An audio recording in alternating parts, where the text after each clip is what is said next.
I want to welcome everybody to the Daily Cheat Sheet. I want to remind everybody right now, Apple, Spotify, YouTube, Rumble, go to those sites and subscribe, follow, give us a nice review. But as Mendo always says, what's the best form of advertising? Tell your friends, organic growth. We don't do any form of advertising. This is all word of mouth. The exponential growth we've been seeing is just because of you guys telling your friends that this is something that they should check out. So check it out. Well said. And go on. This story is just breaking. Jack Smith, that troll, tracked private communications calls of nearly a dozen GOP senators during January 6th probe. FBI says this was released by Bongino.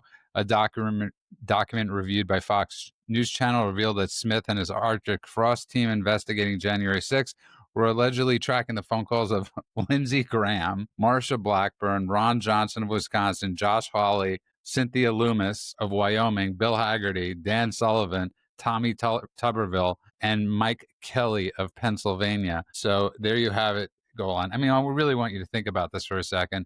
The levels of depravity within the FBI, the Department of Justice, and for them to ever have the gall to say that anything we're doing is retribution or retaliation. No, this is called justice. Well, this is precisely what I was going to say, is the number of times I've heard them talk about Trump weaponizing the DOJ, political weaponization. What the hell is this, if not that? I mean, this is a serious crossing of the line. And if you think about it, too, they were doing this after the fact. They weren't doing it in the turbulence of 2021. They were doing this in 2023, which shows they're not chasing threats. This is after the fact, during the investigation later on, which means they were simply hunting political rivals. There's no other way to look at that. Now, is it illegal? It's a gray area. I'm sure there's some that would argue it is, some that would argue it isn't right now. It isn't determined, but very likely it's unconstitutional, if nothing else. And if at the very, very, very, very least, it's a massive breach of the DOJ norms and congressional protections. This is one of those things that sets a dangerous precedent. And so for them to ever dare use the terminology, Trump is weaponizing anything, when they go out of their way and have now for years and years and years, weaponizing every lever they possibly can of government against him and the people who voted for him, it's hypocrisy of the highest order. You know, man, I just got to say before you start, man, I want to ask you this question. And Golan pointed out very well the time frames. You're tapping the phones. What could they have possibly have been discussing in January 2023? I mean, we know Lindsey Graham was probably going, we should bomb somebody. We shouldn't bomb somebody. Marsha Blackburn was probably saying how great Tennessee was. I'm not knocking them. I actually like the two of them very much. But men, what the hell could they have been tapping their phones for? You know, the machine behind the Democrat Party knew all this was going on, and yet they're still calling what Trump is doing retribution, a threat to our democracy, authoritarianism. All of it. I mean, it's unfortunate, but we've got to this point where the Democrat Party in this country is so toxic that they just need to be ignored. I heard the show while I was on vacation. You guys talked about Mendamni in New York, and I think they need to pull out all the stops to try to rescue New York from this crazed socialist jihadi. And after that, ignore the Democrats. Like right now with the government shutdown, that's on the Democrats. They wanted to fund Medicare for illegal aliens, and Trump just said, absolutely no, we're not doing that. That's the red line. They walked away. So this is all on them. As far as this thing, the Jack Smith's wiretapping, you know, all the Republicans for private phone conversations, that's just another thing that they did. I mean, they've done so many things that were unconstitutional and a violation of our freedoms and our constitutional rights. I'm not shocked. This is not anything new. I will say that if these people don't wind up in jail, if they don't wind up in court, and it is proven them to be guilty, and then they wind up in jail, that doesn't happen, all bets are off. Then sure, go for it. Go shoplift. Go take whatever you want. There's no consequences for anything. We've seen that 4 years under the Democrats. There was zero consequences for anything. Now the party is shift. The Republicans are in charge. They better hold these people accountable. And I just want to point out, for those of you who are listening who may not remember dates exactly, so we're talking about 2021 versus 2023. 2021 is when the January 6th thing happened. Okay, so let's, for a moment, we're going to go into Twilight Zone universe and say This was a full act of insurrection. This was a coup plot. This was a crime scene. This was everything. Trump was directing the whole thing and all the rest. Okay, let's assume all of those facts not in evidence. All of those True, lies. all those, yeah, as I said, not in evidence, right? But now, okay, let's think about it. 2 years after the fact is our point. There's no active insurrection, even if there had been. There's no coup plot, even if there had been. There's no live crime scene, even if there had been. Trump wasn't even in office anymore. The country had moved on to 1,000 things like TikTok bans and supply chain issues and inflation and border security. That is what you call political archaeology, because it's not law enforcement. It's trying to dig up dirt to keep a narrative alive. And that's where it becomes a problem. And I want you to think about this. An FBI official told Fox that Smith and his team were tracking the senators, were able to see which phone numbers they called, the location the call originated, and the location where it was received. They say this somewhat has to do with the certification. But again, here's the thing. There had to be a judge that allowed this to happen. Obviously, we don't know the full extent of this story. It's just literally, it was just released as we started recording. But this was Mike Lee screaming for many years about the abuse of FISA. For over 21 years, he screamed about FISA because that was allowed after 9/11, right? Pretty much the instant tapping of the phones. All the FBI really had to do is say, we really want to tap people's phones. Isn't that the one where they created a backdoor into everybody's phones, and all you had to do was call the phone company? No, and no, say, no. This is something totally different. This was created that you could pretty much investigate anybody. Yeah, this was government issued, not it's known as the FISA court, and any evidence pretty much an FBI said we need to tap. They It granted basically them. is just it's a special kind of surveillance authorization. That's really all it is. And it was basically something that allowed them to say anyone they want to tap, they can tap. Period. The thing though, Judah, and it's important to note that yeah, okay, all the information isn't out yet. That is true. This is a developing story, blah blah blah. But the dates tell you so much because lest we forget, when they were doing this, it was during an active campaign season, which means it becomes, as far as I'm concerned, It's a great point. state-sponsored eavesdropping on your political rivals. No, that's a great point. So just did that put it in a little more perspective? Because it does get very confusing. I get what you're saying, right? After 9/11, the government was granted pretty much pure authority to wiretap everybody's phones.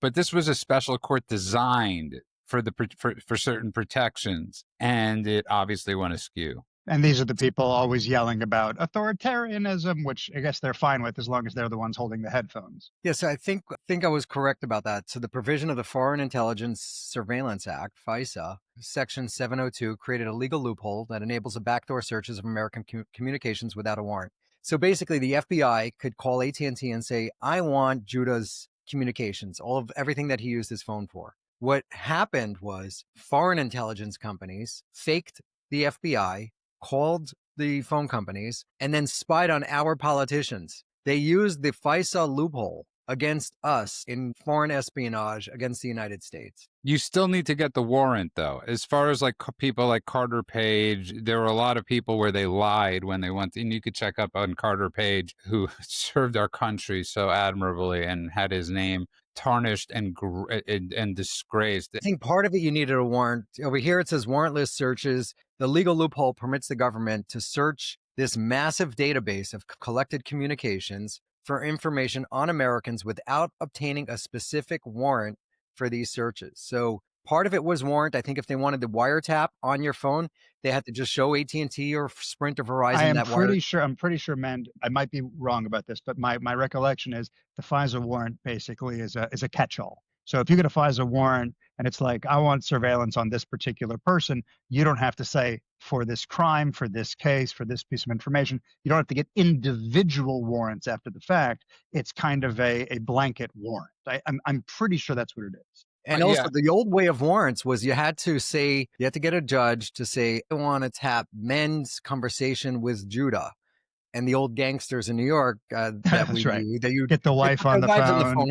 Hey, talk to her about a meatball recipe for a couple of minutes. The FBI guy has to stop recording, and then he has to get off the line, and maybe he could check it again in a few minutes. But that's when the guys would get on and say, "Hey, I need you to whack this guy and whack that guy One of off," my and they're favorite whacking parts off of all the Goodfellas. guys. Right, but this is just so we're clarified. This is totally different. This is you actually did have to get a warrant from these FISA court judges. That was the whole scam of what Mike Lee was screaming about with these FISA court judges. But let's move on because this is another crazy story from the left. So it's actually this race in Virginia, which is important for people to know, is extremely tightened up. Winsome Sears is within the margin of error right now, but there's a Democratic candidate who's running for attorney general over there, and he fantasized about, what was it go on? His name is Jay Jones, and he fantasized about killing. Not just killing. He was like, if I have my opponent and Hitler and I only have 2 bullets, my opponent gets 2 bullets in the back of the head. And then he started fantasizing about killing his kids and said, I'm justifying that when pushed on it later.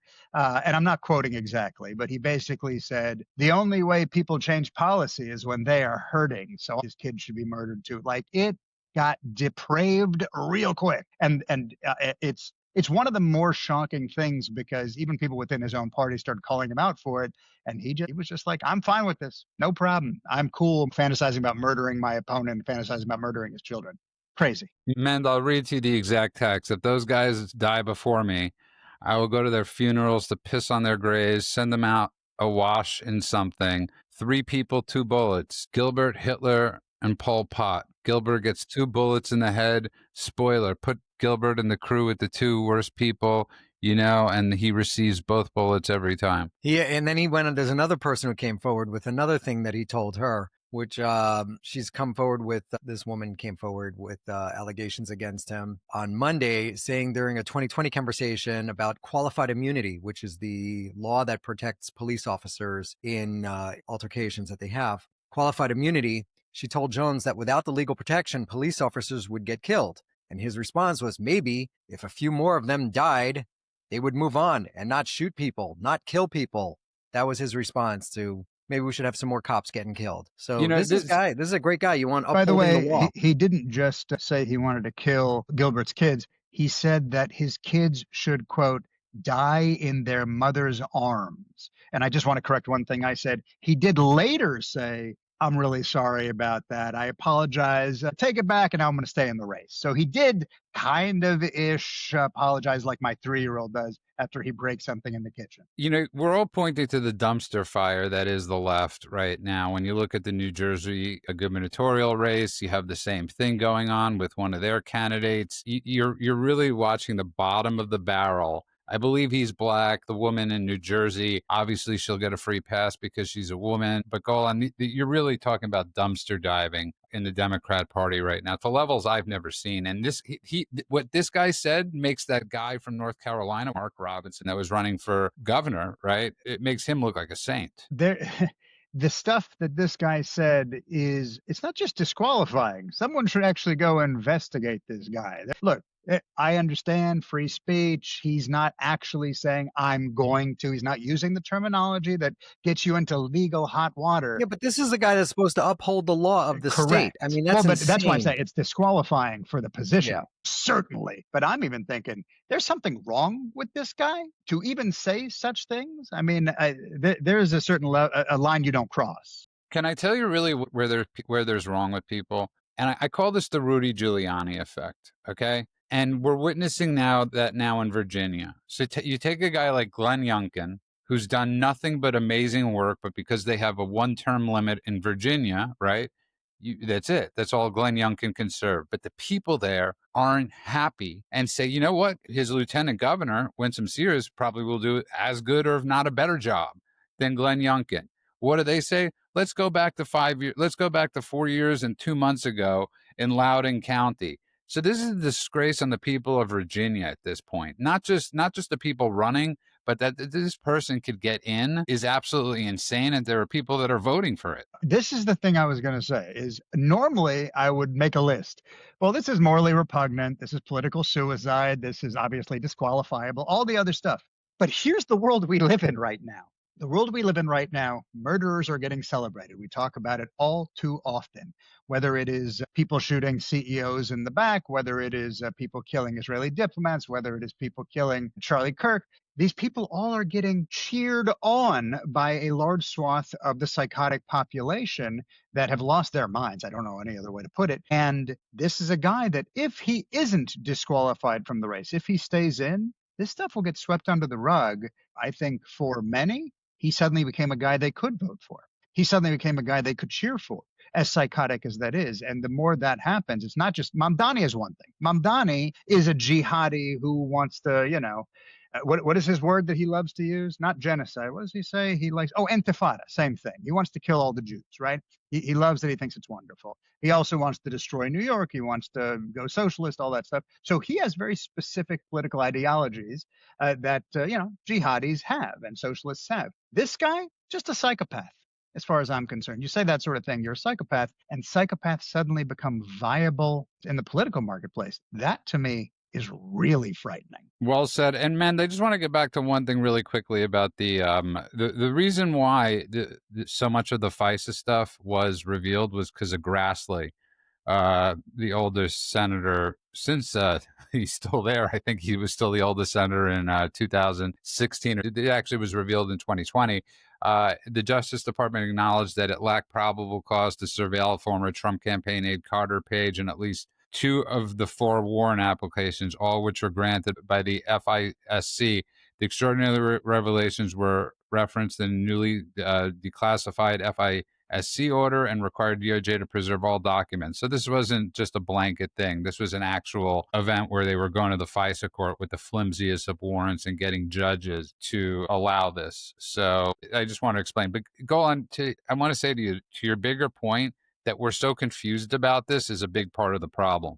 That's how much it's so dirtied and muddied this stuff that we can't even figure out what the hell is going on when you read it. Yeah, I mean, look, it's blatant basic corruption at its clearest form. What they've been doing, the weaponization of the Justice Department, all of our 3-letter agencies, and people like to look at individual items and go, that's not a big deal. It's not a big deal that we're doing some DEI programs and helping some disadvantaged people get ahead. But it is a big deal when it violates our Constitution. It is a big deal when you're chipping away at the fabric of our society to benefit one particular group. 3% of American society commits over 50% of the crimes. Now, that's not racist to say that. Those are just the stats. If you want to get away from those stats, if you don't want them to be racist, maybe figure out how to make Black men commit less crimes. Maybe a 2-parent household, maybe the family unit, maybe having pride in your neighborhood, maybe going back to church, finding God, all of that stuff. But no, none of them want to do this stuff. They want the government to be your God and religion. They want wokeism as your religion, and you need to follow it. And anyone who even questions it, even if you are on their team, you're ostracized. There is no repenting. That's the difference between their religion and all the other religions, is that you can't come back to their good graces. So if they find a violation that you've done and they ostracize you, you get canceled, there is no way for you to come back. That's why you could never be woke enough. That's why they always keep on chopping off the heads of their leaders, because he wasn't good enough. Let's get a new one. No, I think that's an exceptional point, and the only person that actually realized this in 2016 was Donald Trump when he was running for president, and he came down that escalator, and he might have said a few off-colored remarks, and most people would have groveled and begged. What did Donald Trump do? He doubled down. He realized there is zero coming back from that. And I'll never forget, Bill O'Reilly had done an interview with Sean Hannity after he got axed and had to pay, I think, go on a $30 million settlement. And he said because Hannity had the same thing and he sued and he ended up winning. And Bill O'Reilly said, I should not have done the payout. I should have done what you did and fought for my name, because once that's out, it's out. And I'll never forget Bill O'Reilly saying that. Also, I can't understand how anybody could pay $30 million in a settlement that gets released. Yeah, this is the thing we always talk about, right? Where the minute you capitulate to the mob is the minute you've lost, right? The minute you say, I'll pay out, the minute I say, I'm sorry, the minute you quote unquote, admit whatever it is, thinking that if I throw myself on the mercy of the court, everything will be okay. Never, not one time. But all the people who are Don't like my song? How about you sit and spin on it? And then they go out there and they sell concerts and they sell out arenas. That's every single time. And the same whether it's in the news world, whether it's in the music world, entertainment, et cetera, et cetera. Louis C.K. was just on Bill Maher, and sold out every arena tour that he's doing. He's going worldwide. Yeah, he just went to And Saudi Arabia. Yep, absolutely, Saudi Arabia, and he's doing the rest of the world too. And I think once they've tried to cancel you and they've taken your tens of millions of dollars, it's probably the one guy I was like, you've earned your Saudi paycheck. Go ahead, man.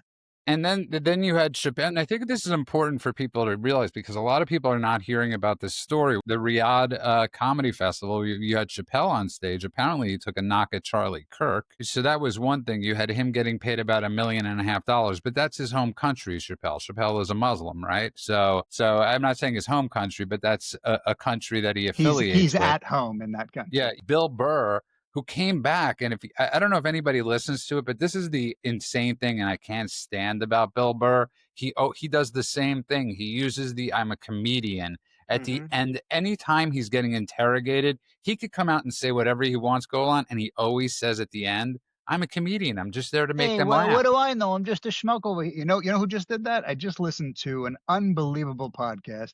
Coleman Hughes had Dave Smith. I saw on. that. I saw that. It was amazing. 3.5 hours that just made me happy because it just took Dave Smith apart, made him look like the schmuck that he is. And every time Coleman, who is a master at this, by the way, I love listening to his voice, but I love listening to his arguments just as much. And he's like, but that's not true. It's kind of like 2001 Hal. But that's not true, Dave. And then he just broke down every argument. And at the end, Dave Smith, who realized he had been wrecked like James Dean's little convertible, he basically was like, well, I'm not a guy writing a book, so I don't need to prove my whatever. I'm just a comedian saying shit on the internet. So, whatever. I let the audience decide. By the way, that might be a quote because he was literally just every time going, I don't have to worry about facts and truth. What are you doing with all your debate, argument, fact? How did every accent of yours about somebody become an Italian accent? This Dave is why Smith I know sounds like he's from Italian Brooklyn. Everything he says, hey, I'm just Dave Smith over here.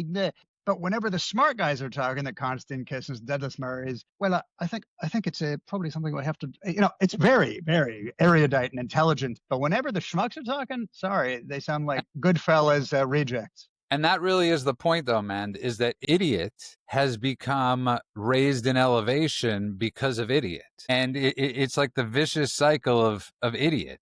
Idiot listens to idiot who does his studying on Idiotville, which is Wikipedia and Google. And then we are left with idiots. And I don't know if I could explain it better.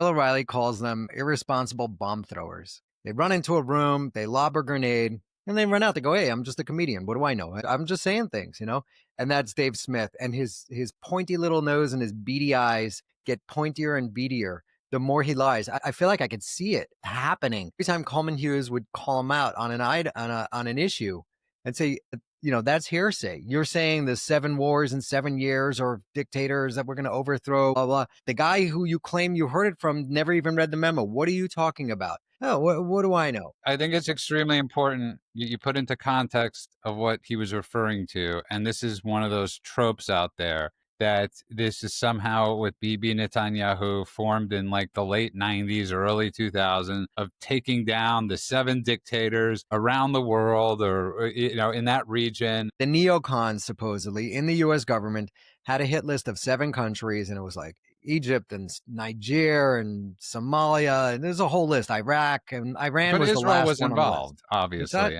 Israel was involved in this list. I never heard that. No, actually, not exactly. No, that was just an America thing. There was a separate conversation in which a group advised Israel on what they should do. Okay, then separately from that, the same group went to America and advised what they should do. By the way, 2 different things that they were advising. They were conflated with one another, but they were separate from each other to the point where Israel had actually told America, don't go into Iraq. Iran is the real threat. That's the bottom line of this whole thing. And the Bush administration basically was like, we are going into Iraq. We don't give a shit what you say. It's happening. And then Bibi was like, we're not going to piss off our greatest ally, so we're going to back you up. And one of the things that they've tried to do over and over again is say, Bibi came, he spoke, he did the whole thing. but it was after the decision had already been made by the government to go into Iraq, and his speech had nothing to do with it except to back up the American government after he had already told them not to do it. So the whole thing is a fallacy. You know what's interesting, man, to the point that Golan just brought up? It's on one hand, you're saying now 23 nations don't listen to Bibi. Those same 23 nations at one point listen to Bibi. Right. It's like this rabbit hole that you can never get out of. Like he's the most powerful person in the world, but at the same time, you have chaos going around the world with people calling for a two-state solution. Coleman kept bringing this up, by the way. He kept saying the amount of money the entire Israel lobby, when added all together, comes to is about the same amount of money that all of the dentists, when bound together, had spent in lobbying. So he kept saying, so you're saying they spent dentist money to get America into the Iraq war, but they couldn't get America to amend a speech? It's one of those that you should listen. Those of you who are listening, it's, every once in a while we recommend like an episode of Trigonometry or something. I'm highly recommending. It's 3.5 hours long. It flies by as long as you're just listening to Coleman whip this guy just incessantly intellectually. And it's a wonderful episode to show you how everybody on the woke right, the so-called libertarians, all the friends of Joe Rogan and all those other just moron putzes are lying through their teeth, don't know what they're talking about, take things out of context, and use any opportunity possible to get points by bashing Israel. It's a perfect example. I think Douglas Murray put this out, and he goes, the Jews were hated because they were rich. They were hated because they were too poor. They were hated because they're pro-immigration. They're hated because Stephen Miller is the leader of the deportation. Like, you can't have it. It's like everything They're communists, they're socialists, they're capitalists, they're capitalists, everything they're they too want rich, to be. they're capitalists, they're also communists, they social, integrate too much, they don't integrate enough. That was the point I was trying to make the other day, is there's always going to be an other thing that's on the list. But I want to move on, man, because this is something I think we have to separate at this point, Chicago and New York. Okay, we have to separate different places. Okay, so we don't want New York taken over by a communist Muslim jihadist. But is that fair for all of us to say? Yeah, we hope not. Okay, so separate that from this crap show that is Chicago, which is like a video game of Call of Duty every weekend there have been 1,500 people at least so far shot this year. So this is my thing. So the mayor who they voted in after an atrocious mayor, and this atrocious governor who they voted in, I have to say this, if they're going to fight so hard to not allow Trump to have the National Guard in, let it be. Let it be. Let the people have to raise themselves out of this. I hear what you're saying. And look, it's, you've made your bed, now lie in it type of thing. But they had Lori Lightfoot, who was terrible. And then they got this Brandon Johnson, who's just worse. Stupid.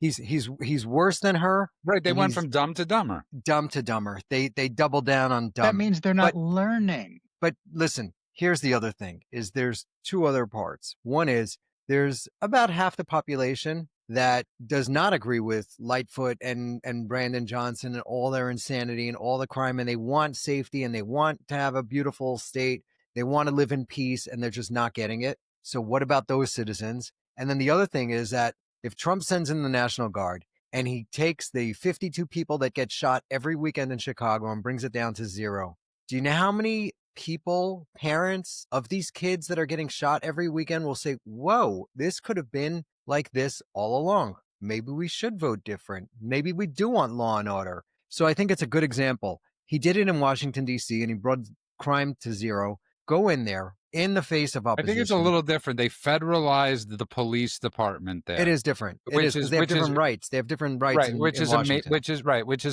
is a major difference. The District of Columbia, which they have the right to do. So sending in the National Guard, you need permission from the governor. And again, they're fighting this tooth and nail, man. But I say back to you, at a certain point, I know what you're saying. This isn't like I'm lost on what you're saying, because this is the struggle I think everybody has. Do you let people die to hit bottom, or do you try and raise their bottom?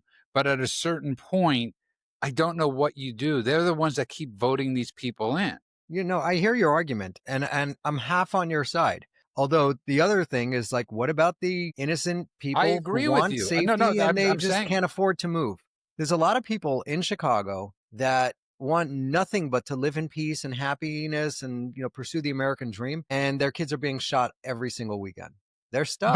But you understand, man, that the people who are shouting keep the National Guard out right now are often the same ones suffering from the chaos. And you're talking about outliers, but these people are voted in overwhelmingly No, but and I have been, disagree as with we that talked too. about. But don't forget, we had a whole Have you seen those conversation. marches? But hang on, we had a whole conversation where we went through the long list of places that how long has it been since it's had a Republican governor? It's like, oh, since 1821, right? It's like all those places where they just don't learn their lesson. They continue to let the same thing happen over and over again, perpetuating a downward cycle constantly. So I'm sure there are people, but that's like saying, the people who are marching in the street, even if it's 100,000 people in a city of millions, they still don't represent the majority, right? So you're talking about, yes, there are plenty of people who are sorry that they live in a place where there's this much sorrow and this much crime and this much oppression and all of that.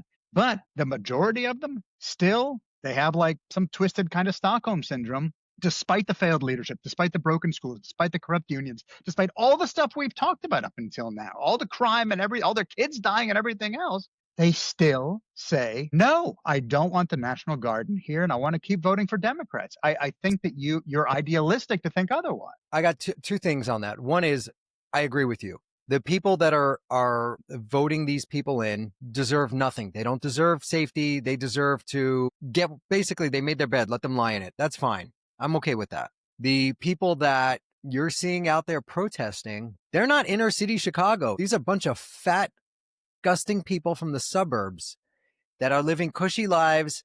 To them, defunding the police doesn't do anything to them because they all live in gated communities and they have their own little police forces over there and all that. Always the same hypocrisy there. Exactly. So if you're talking about, I'm talking about inner city Chicago where all the crime By the is way, happening. that's not, by the way, just so you know, this isn't where Trump really is calling for the National Guard. This is sort of to bypass, right? So what did he do? He went to Greg Abbott and Greg Abbott offered 400 National Guardsmen to protect our ICE agents. I mean, they blocked in 10 federal officers yesterday. They boxed them in Chicago. I saw a pickup truck or SUV smashing into a ICE pickup truck on the street. It's like this is like a third world country. I just want to put context on this story of what it exactly is. Yes, will it have an other type of effect go on? Maybe, but that's what they're fighting for is the National Guard, like they did in California to protect the ICE agents. All Trump is saying is we need our ICE agents protected because it's like a shooting gallery. These people are not safe.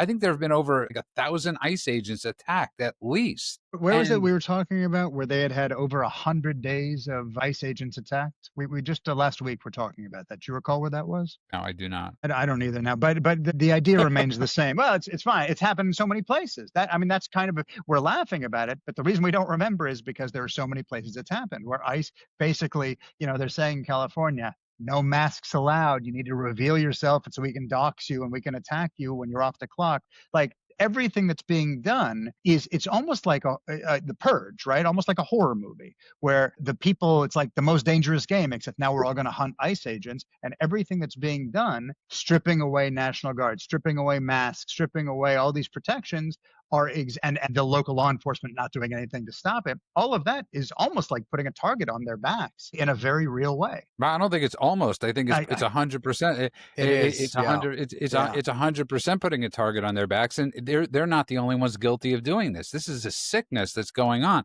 These are regular Americans that signed up to do a job. No different than being a sheriff, a fireman, a policeman, a mailman. Golan, this would be like if they're like people were getting their mail late. And they were like, we can't stand those mailmen. Let's go after them. ICE agents are doing their job, and that's to protect America, plain and simple, from illegal immigrants in our country.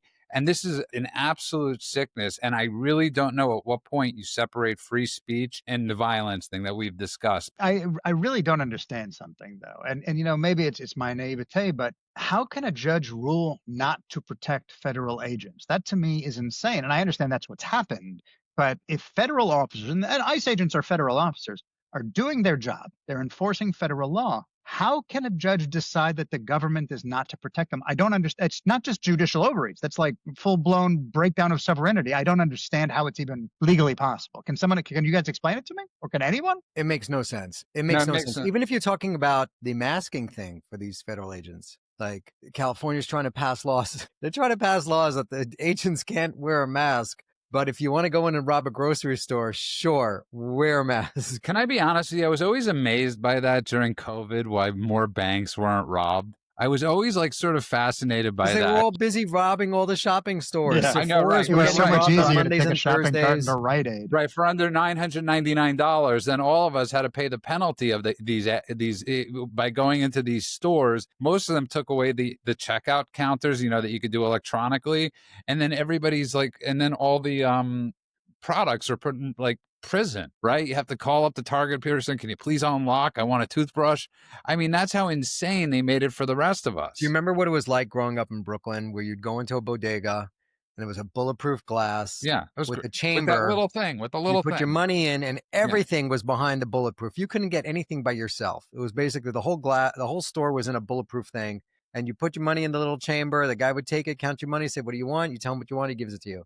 You knew you were in a shit neighborhood when they had stores like that. And Or that's the where we joke grew was up. if there was a Kennedy Fried Chicken, Kenny you knew you Fried were in a bed. Chicken. That was But great. go on, just so people that understand what a bodega was, and I know we're veering off course a little bit, but a bodega is like their wallpaper was Goya. Okay, it looked like literally. Yeah, so to anyone, it's a small grocery store, usually run by an immigrant. They sold everything from Hispanic. cigarettes to cat food. Like, it's just the basic needs. There was Everything always a it was cat kind of like a sleeping 7-Eleven. somewhere in the store. Yeah. Yeah, Yeah. it's like a Sometimes 7-Eleven. they made sandwiches that honestly at the time seemed like heaven at about 3 a.m. after I was drunk, but really in retrospect were probably hideously disgusting. Okay. But the point that I brought it up is that you never expected to see those types of stores in nice neighborhoods. And now you go into grocery stores in nice neighborhoods and there's the liquor is all locked up in the bulletproof jail, and the detergent for some reason, apparently because it's a commodity that's easy to sell. So they love stealing Tide. They steal more Tide than anything else. It's the weirdest thing. So Well, it's also anyway, a very popular game online for people to, the Tide Pod Challenge. But I want to move on though, because Golan, this is what I'm going to say. So today, Trump came out and he said these reports of me talking crap about Bibi are not true, and I really do believe there's two parts of the White House. I don't have any doubt in my mind. There's the camp that's trying to bring down things, and then there's Trump's camp, but. It took a lot for Israel to sign that 20-point plan, and it took a lot of the countries a lot to sign that 20-point plan. But all of a sudden, that 20-point plan is no longer a 20-point plan. It's a 7-point plan with room for negotiations. Now, I thought the whole point of this plan was there's no negotiations with this plan. Everybody signed on board with it, minus Hamas. Yet we still are seeing negotiations. Last night, 6 o'clock was the deadline for that's it. And it wasn't the deadline for that's it. And I really, listen, this does go to Trump's credibility. There's no way you could look around to say anything else that it questions his credibility with getting this done. Now, do I believe he wants to get this done? 100%. Do I believe he might get it done? Maybe. But they're breaking his 20-point plan. And we wrote this in a post. It's like that nobody is calling them out on this. Yeah. Why is the onus on Israel?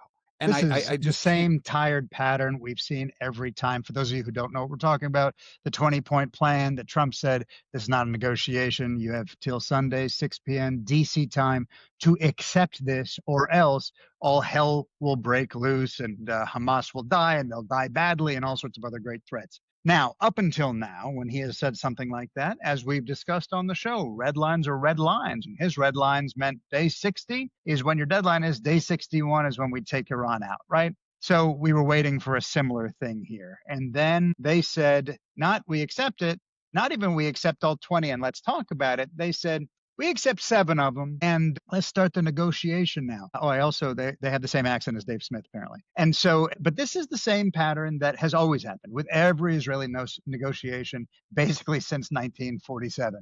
Israel makes every concession. They do all Israel wants. I can't say this enough, is to be left alone, to just live in peace and be left alone. This tiny little place the size of New Jersey wants to be left alone. And so they make concessions. They give up land. They give up safety. They give up the high ground. The other side demands this, that, the other thing. And the world goes, wow, compromise on both sides. This is great. And now that Israel has given up something and the other side has demanded something, the goalpost has moved to the other side's benefit. And now the world goes, well, negotiation has occurred.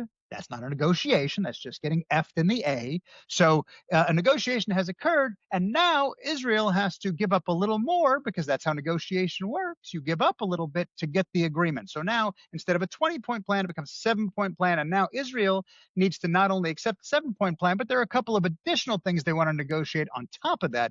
This is exactly what's happened every other time. You blink and the whole thing's been chopped down to a handful of talking points, and it's nowhere near what it started as. So if Trump is playing everybody, God bless the man. I can't wait to see what happens. Bibi today having his conversation with Putin, Bibi seeming confident, Trump feeling his oats. I don't know. It's very confusing. I can't tell you what's going on, and we don't speak to the rumor, even though I got a hell of a lot of rumors swirling around me and a lot of conjecture in my head. But what it looks like right now is Trump gave a red line and then gave up the red line. And I hope that's not what's happening. I have not given up on Trump and his deal-making abilities. We didn't say that, by the way. I Just so you know, and I'm and not neither did accusing I. anybody of doing that. And I know you guys are on the same page with me here. We're all hoping for the best outcome. So what he did was he told them either agree to this plan by Sunday or you're going to get smashed to bits. By him making that public statement, he's also talking to the Qataris and the Turks and anyone else that's backing Hamas, basically saying, look, I need this thing to be over. I know you guys love those Hamas guys, but this is the red line. This is where we're going with this. All the hostages back. All of those hostages back. When Hamas came out and said, we are willing to release hostages, whatever they said, he then came pretty harsh at Israel and said, stop the bombing. This looks like this has a chance. Do it. That's the same playbook that he uses with every single confrontation, where when the side that he's trying to get to the off ramp or bring to the table, be it the Russians or in this case Hamas, he's going above and beyond, being a little bit nice, saying it looks like they want everlasting peace or whatever he said. That was kind of nonsensical, Hamas wanting peace, but whatever. He's giving them a little bit of an olive branch, saying, let's do this. I think the miscalculation here is, and this is on Trump's part, is that when you're dealing with a Putin or you're dealing with Iran or you're dealing with any of those other people, they understand how these, especially the Iranians now understand how it works. But Russia, like, they understand that if you don't, there's going to be consequences. What Hamas doesn't get, or Trump doesn't get about Hamas, is that when you give them an inch, they want the whole hand. So when you let them delay a little bit, they think they could get away with everything. If they think they're not going to get an inch, that's when they'll pony up. So it's a little bit of a conundrum. They said that they want to release all the hostages. They just don't know where they all are, some bullshit like that. They said they need months to find them. Bodies, not the live ones. The live ones, they know where they are. They said supposedly. said they know where most of them are. Some of them they've lost some touch with, including a couple that videos were recently released of. And they would need months to get all the bodies together. I say to hell with the bodies. Get the live ones out and then kill the rest of Hamas. Or, I mean, exchanging live murderers from Israeli prisons for dead bodies of people, that makes absolutely no sense. 250 to 250 at least. And one of Hamas's demands is that they get to choose who comes out of prison. And they have already made it clear they want the rapists and murderers, literally, by the way, this is not, I wish I was making an Onion headline here, but they said the rapists and murderers who perpetrated October 7th are the ones they want released in this exchange. There's no way. There is no way. Well, we'll see. The only, listen, here's my thermometer for what's going on. And I said this to go on. My thermometer is Ben Gvir and Smotrich. Those are my thermometers of Bibi's coalition because they've agreed to the first phase. They do not like it, but they've agreed to this first phase. You know, the lines that were drawn where Israel is on the defense, not on the offense, which is great lines for Israel. And they've agreed to this as far as the hostages, getting the hostages and keeping those lines. But what they're not agreeing to will not be Hamas not putting down their guns, having any part of that government, and they will literally break apart the government. And again, Golan, this is sort of where the scary angle comes in, because this is the chaos that's been going on in Israel. You cannot have the people that started a massacre, Mhm. dictating your terms. And they realize this. I know men doesn't always like the way they say things, but this is when I thank God that they're there. Yeah, and there's another barometer that men pointed out, and I want to give men full credit for that because something I hadn't considered until he said it, and now I can't shake it out of my head. The other barometer is how Al Jazeera is reporting things. Okay, and this is coming from the Qatari side, right, men? That was something you talked Yep. about. Thought it was a Yep. brilliant point, and you can see the pivot. There was an article about it today. Al Jazeera is softening its tone when it comes to Hamas. They're softening its tone when it comes to Qatari support for terrorism, terror groups in general. They're not giving that full throated sympathy that they used to give. Some of the articles on Al Jazeera weren't against the Jews in Israel on the front page. Whoa, hey, that's a first in my living memory.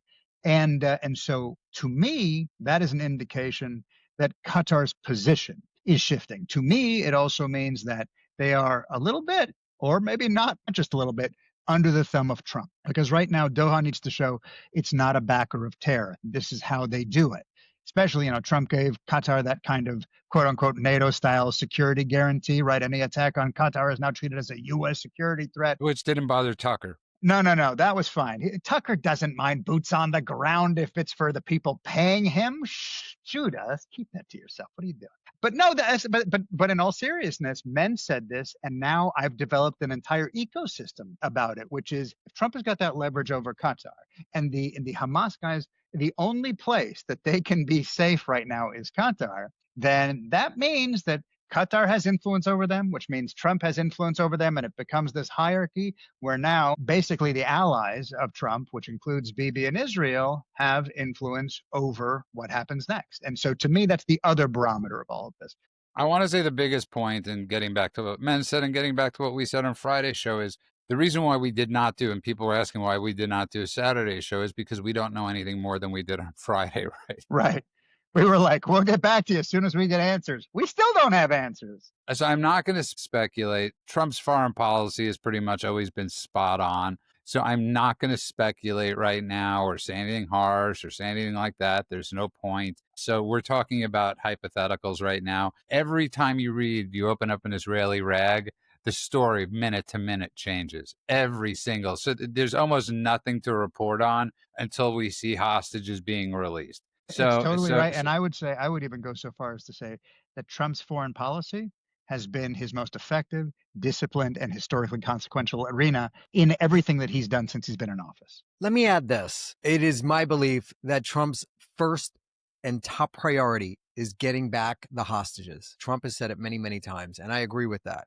Get back your living hostages. Then if you want to quibble and fight over everything else on the list, go for it. And if they don't take it, they don't disarm, they don't take the evacuation that's being offered to them or whatever to go terrorize some other country, then it's all out war and they just get obliterated. So I think Trump is looking at this transactionally. He said the first thing on the plan was the hostages. Of course, it's all or nothing. We want all the hostages. Trump has said this again and again and again. It's non-negotiable. But then they came back and said, yeah, we will agree to release all the hostages, but we don't agree to these other points of the plan. If all the field conditions are met. Don't forget. Yeah, everyone forgets Trump to is say that saying, because what the hell listen, does that mean? let them say whatever they want. Get those hostages out. And then he's going to go back and say, I told you back then, this was non-negotiable. Boom. So Here's no, listen, a we couple 2,000 all pound bombs to stick up to your rear end. We all agree you're with right. you. Listen, you heard Friday's show and you heard me constantly bringing you up. So I appreciate you both. I actually felt like I was present while I was out on the boat. I was listening to you guys and it was fantastic. And so Got I all just the wanted warm to and say fuzzy. it's sort of this. There's one funny story with Greta Thunberg, right? Trump hits out at troublemaker Greta Thunberg after Israel deports her. She should see a doctor. I thought that was, sort of just a great line to summarize it. Go on. But the welcoming back party that she's receiving all over Europe, and I keep on saying this to people, this should scare the bejesus out of everybody, and it's not. And I was talking about this with somebody on Truth yesterday. It's like the people aren't asleep. They're close to death right now. This isn't a coma the world is in. This is like a deathbed people are in right now. Here's how this is going to get good. This is when it's going to get really good. In about a month from now, the Israel-Hamas war will be over. They're going to move into the reconstruction phase. Egypt is positioning themselves to be in place so that they could get their hands in all that reconstruction money. They figure they could siphon off 25% for themselves as a VIG for At all the least, construction at least. material coming in through Egypt, right? Israel will be out of the news. It'll be done. And then Europe is just going to tear itself apart. The jihadis are going to turn on the woke liberals. They're going to hang Greta from a tree pole. She's going to be one We're of the not first calling ones for to that. go. We're saying what is next logical to Yeah. happen. They're No, already we're saying we've seen infighting. history. We know what they do in their countries, and this is what they Yeah, will they do to kicked her that off the little boat. Remember that? They moron. kicked her off the boat because they can't stand the gays. That's right. And she was sticking up for the gays. So boom, let it go. That'll be great. I'm just disappointed in two things. One is Israel should have forced them to watch the 47-minute video of what Hamas did, the recordings that they made themselves. And two is Israel should have shaved all those little Nazi heads and sent them back like the skinheads that they are. They should have done both. But you're right, Judah. You're right. It's soul sickening. Not just that she was welcome back, but all of the terrorist sympathizers that were on the flotilla. There's a video of them coming off the plane after they were deported in shame, and people are cheering for them. And they're cheering for what? By the way, I'm here in Barcelona where they launched the flotilla from. And people here, flotilla this, flotilla that. They're marching the streets. They're breaking windows for the flotilla. There's posters all over for the flotilla. And all I could think was, you effing idiots. This was a propaganda stunt. There was no aid on the boat, you effing morons. You know what? You brought up the two words, the movie that it really reminds me of the Hunger Games, and that's what this is like. Really starting to remind me of, because Europe is so much on the downfall right now. Go on.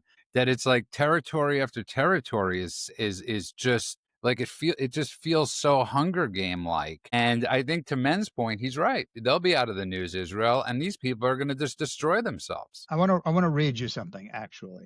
That Is it from the Diary of Anne Frank? It is not. It is from my tweets, so equally brilliant. And here's what someone asked me. The Spanish version of SNL did a sketch. I don't know if you guys have seen this. It's amazing. No, where we they haven't. basically, you don't watch the Spanish version of SNL? That's so weird. Anyway, the point I don't is, watch the American version of SNL.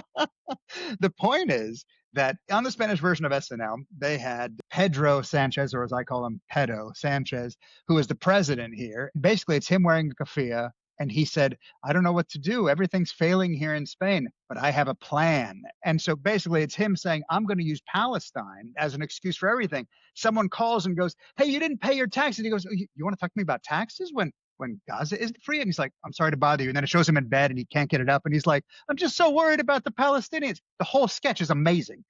The Spanish themselves are seeing through it. And someone said to me, can you give me some context on this? So I'm not going to read you the whole thing. But I said, this Thank is a you. man who has consistently, as if magically paid by some foreign entity that starts with a Q, railed against the only Jewish state in the world and encouraged violence in the streets as long as it is for Palestine. He's offered permits and police accompaniment for pro-Palestinian riots. He has failed to condemn any that have gotten out of hand, including those that have trapped Jews, including a friend of mine, inside of restaurants with overwhelmed and outnumbered cops barring the door. He has encouraged illegal flotillas financed by Hamas, on and on and on. I have a whole long thing. And then I get to the more important part. Oh, I forgot to say that the truly despised president is presiding over one of the most depressing periods for the Spanish people, including a stagnating economy weighed down by low productivity, youth unemployment, rising public debt. Suffice it to say, this list is as long as his crimes. Keeps going: environmental, the gay mass protests, affordability, Catalan independence, on and on and on and on. I said it's the perfect environment to slip in a little blame the Jews for your problems rhetoric. A true example of, if you don't want anyone to notice your house is on fire,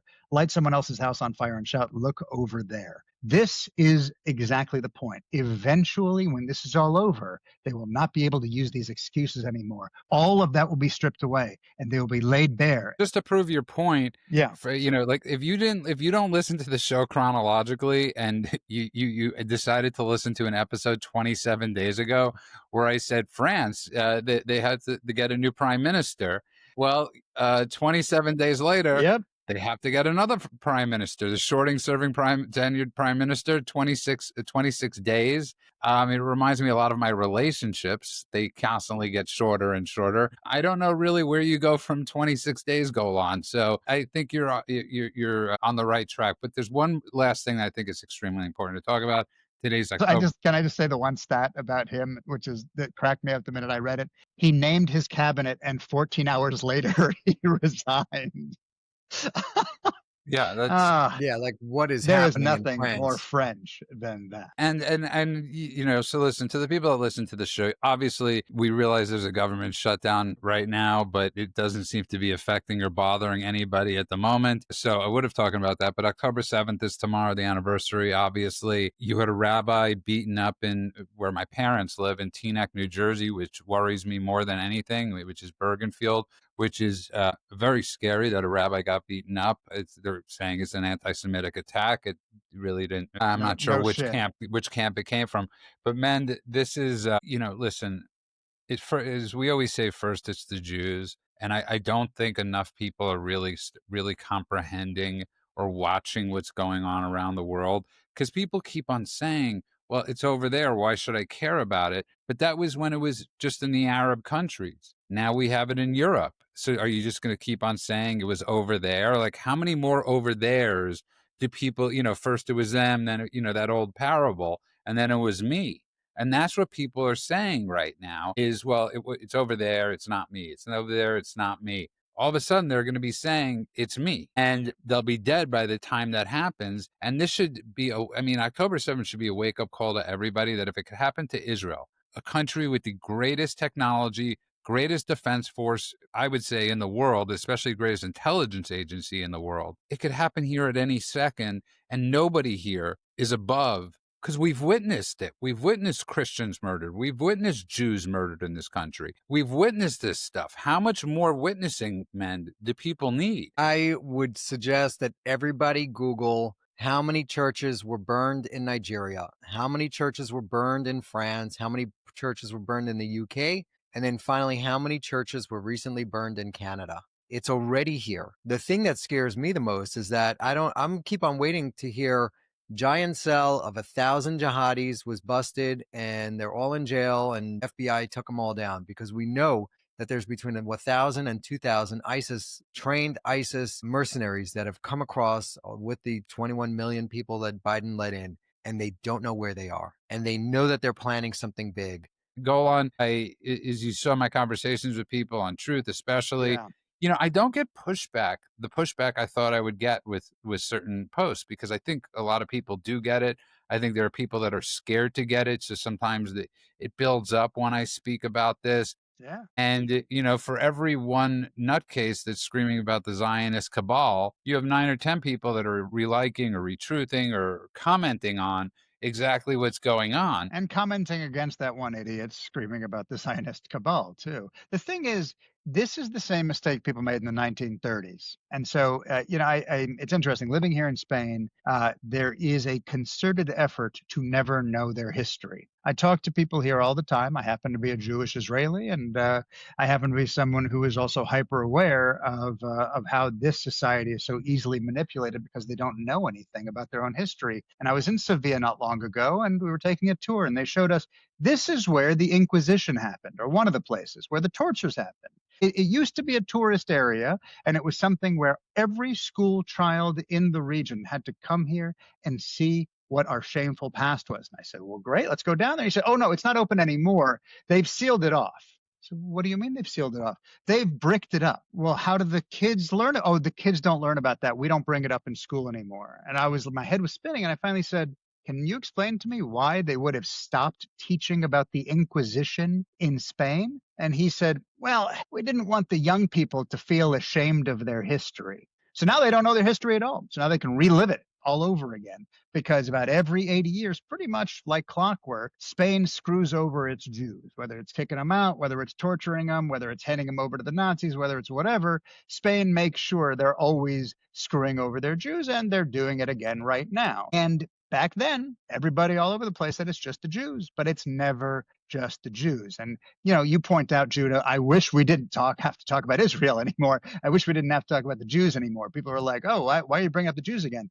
Because the Jews are being hunted. And when that happens, civilization itself is sick, and the pattern never changes. It always starts with the Jews. And once the world gets used to violence again, it moves to churches, it moves to minorities, it moves to the dissidents, like we talked about in Iran. It moves to anyone who won't conform. And you can see it right now, as men just pointed out, what's going on in Nigeria. The churches are firebombed in France. The priests are attacked in Spain. Christian processions are harassed in the UK. Ask Tommy Robinson about that. Society degrades. And when they forget, hatred metastasizes, and then it goes to everybody. And the chopping block gets bigger and bigger and bigger. And if they don't see the alarm sounding now, they're all going to fall victim to it. Catholics and Christians are being targeted. People that follow Jesus are being targeted on unprecedented levels. And the leader of the biggest denomination, the Catholic Church, hasn't said a word about that, but they had some words for Israel this morning. So the foreign minister of the Vatican said those who were attacked have a right to defend themselves. Prowlin, I think that's his name. But even legitimate defense must respect the principle of proportionality. There we go with that proportionality nonsense. Mm-hmm. The war waged by the Israeli army to eliminate Hamas militants disregards the fact that it is targeting a largely defenseless population already pushed to the brink in an area where the buildings and homes are reduced to rubble. Parolin added that it is clear that the international community is unfortunately powerless, and the countries truly capable of exerting influence have so far failed to act to stop the ongoing massacre. That was the one. I was waiting for you to say that one. He called it inhuman. He called it indefensible. So if you're saying that we have a right to defend ourselves, I don't know what proportionality means. Why don't you go F yourself, Mr. Vatican? Because look at every war in history where the good guys won. Proportionality has nothing to do with it. I think it's really important to note that most, especially of the big Catholic priests in America, do not support the popes. They have, especially the ones in New York, they have come down as hard as possible on the Catholic popes. So this isn't like just Jews going after the Pope. So many high-ranking Catholic officials have gone after these popes and their stances, not just on Israel, but obviously on abortion, on so many things where they don't see eye to eye because the Pope has gone woke. And the entire Catholic Church, the Vatican, has gone woke. We've seen that. They had a little, remember the last Pope was with some baby Jesus in a keffiyeh. Like, what are you talking about? These are the people that murder Christians and Catholics every day. It's in their religion. It's in their Bible. It's in their Quran to kill the infidels. So that's what you think? You think kissing their ass is going to get them to kill a few less of you? No, they're just going to kill you last, like the crocodile. So yeah, that's why people really did love. That's why people really did love Pope John Paul II, right? Because he was probably the greatest pope of the last century, I would say. But he also had moral clarity go on. But I just want to end the show with this because I was quoting from something before, and the quote is from the poem "First They Came" by Pastor Martin Niemöller, which warns that inaction and apathy in the face of injustice will lead to suffering for everyone. The most well-known version reads, "First they came for the socialists, and I did not speak out because I was not a socialist. Then they came for the trade unionists, and I did not speak out because I was not a trade unionist. Then they came for the Jews, and I did not speak out because I was not a Jew. Then they came for me, and there was no one left to speak for me." He was a pastor that was imprisoned by the Nazis, not Jewish, and he was imprisoned by the Nazis. And I get chills just reading that. And I really want people to take that to heart. And because I don't know what more profound thing somebody could say go on. So I love that you are using that. The tragedy of today is we hear it quoted all the time, but nobody's living it because it's the same pattern unfolding again in real time. And yeah, there is no other way to put it better than that poem did. But when the same crowd is chanting, never again for everybody, and they're generalizing it all, and they're making it's complicated, and there's bias, and they're making excuses for anybody, and they're calling it colonialism and cultural change, and we got to respect the fact that they love to have sex with little girls against their will and all of that because it's part of their religion or whatever it is, they're forgetting the point of the poem. The point is, first it's the Jews, then it's the Christians, then it's anyone who believes in anything real. And you don't need to be Jewish to stand up right now. You just need to be awake. Listen to the poem. Don't just quote it, live it. 100%. And really gave me chills. And October 7th is obviously tomorrow. And I pray, we all pray that President Trump is, we know he's always trying to be on the right path. We just pray that this plan works, and that's all we want. And we like I say, all we want to do is not have to talk about Israel and the Hunger Games that will follow in Europe. That's what our next venture is to talk about, the fall of Europe and the Hunger Games going on over there. I want to thank everybody that's been downloading and listening to this show, and all the people from Truth for helping us out. As Men said, that's as pure to get as it gets. You can find us everywhere at thedailycheatsheet.com. That's thedailycheatsheet.com. I want to wish everybody a good morning and afternoon and night world, wherever you are. God bless you all.